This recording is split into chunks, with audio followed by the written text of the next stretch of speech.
अकीर्तिं चापि भूतानि कथयिष्यन्ति ते व्ययां सम्भावितस्य चाकीर्तिः मरणादतिरिच्यते भयाद्रणादु परतं मंस्यन्ते त्वां महारथाः येषां च त्वं बहुमतः भूत्वा यास्यसि लाघवम्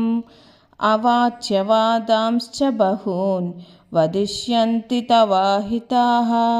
निन्दन्तस्तव सामर्थ्यं ततो दुःखतरं नु किं हतो वा प्राप्यसि स्वर्गं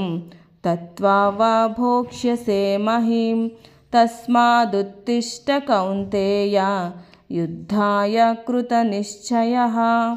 सुखदुःखे समे कृत्वा लाभालाभौ जयाजयौ ततो युद्धाय युज्यस्व नैवं पापमवाप्स्यसि येषा ते विहितः साङ्ख्ये बुद्धिर्योगे त्विमां शृणु बुद्ध्या युक्तो यया पार्थ